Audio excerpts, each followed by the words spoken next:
Yakkasaroyda nega nomi Yakkasaroy desam, chunki shunaqa chiroyli uylar juda ko'p ekan. Assalomu alaykum hurmatli obunachilar. Bugun Yakkasaroy to'yxonani ro'parasidagi juda chiroyli xonadonimizni obzorini qilib ko'rsatamiz. 150 kvadratli to'rxonali bo'ladi. Hozir biz turgan joyimiz bizni oshxona qismimiz xuddi zarga o'xshaydi, juda ham katta qilingan. Bu yoqqa ko'rishingiz mumkin, choy ichib o'tirish uchun 6 talik stol stul qilingan va barcha texnikalarimiz bor. Oshxona mebellarimizga ham yaxshilab ahamiyat berasiz. Barcha texnikalarimiz mana bo'sh texnikalar ishlatilgan.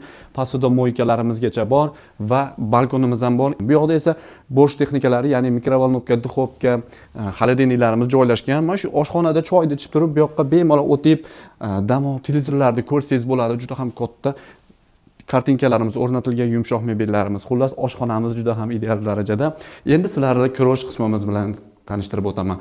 Kirosh qismimiz bu yoqda kiramiz, bu yoqda domofon xizmatlarimiz ham bor va bizni hol qismimiz bo'ladi. Do'stlar, juda ham kattagina va uyimizda remontlariga yaxshilab ahamiyat berasiz. Eng sifatli remont qilingan.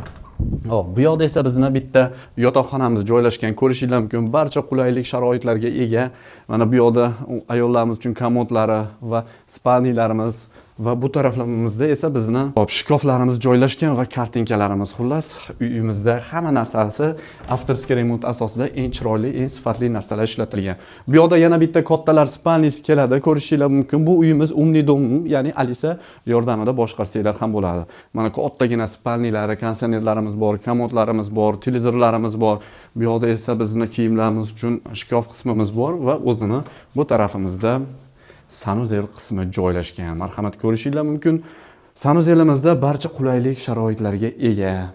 Xo'p, endi kelinglar, yana bitta bu yoqda umumiy sanuzelimizni ko'rsatib o'taman. Umumiy sanuzelimizni ham qarang. Juda ham kattagina, mana vannalarimiz, kir mashinalarimiz va bu yoqda esa rakovinalarimiz joylashgan. Endi sizlar bilan bolalar yotoqxonasiga kiramiz. Kelinglar, bolalar yotoqxonasini qarang. Bizning yoshligimizda bunaqa sharoit bo'lmagan, hozirgi bolalarimizga sharoitlarimiz juda ham zo'r qilib berilyapti. Bu yoqda o'zining shkafi, narigi tarafimizda ham shkaflarimiz bor. Remontlarimizga qarang, juda ham zo'r va ikkita karavotimiz, dars qilib o'tiradigan joylari va chiroyli biralarimiz joylashgan. Endi hammani mana shu mehmoningizga kutib oladigan joy, ya'ni mehmonxonaga kelamiz. Kelinglar. Mehmonxonamizda yumshoq mebellarimiz bor. Bu yoqda esa stol stul qilib qo'yishgan. Bu yoqda ham bemalol mehmoningizni kutib olsangiz bo'ladi. Bu yoqda esa dam olib, o'tirib mehmonlaringizni kutib olsangiz bo'ladi. Lustralarimiz bor, ko'rishingiz mumkin va bu yoqda kattagina televizorlarimiz o'rnatilgan. Bu uyimizda narxiga keladigan bo'lsak, start uy narxi 400 ming AQSh dollari so'ralyapti. Yana joyida shu yerda chiroyli narxlarda baraka qilamiz. Katta kvadratli uy qarab yurgan yaqiningiz bo'lsa, bu videomizni yuborib qo'yinglar. Yakkasaroydan ham uy qarab yurgan yaqiningizga yuborib qo'yasiz. Sizlar bilan muhim bo'lmadi, rahim bo'ldi. Yana ko'rishguncha sog' bo'linglar, salomat bo'linglar.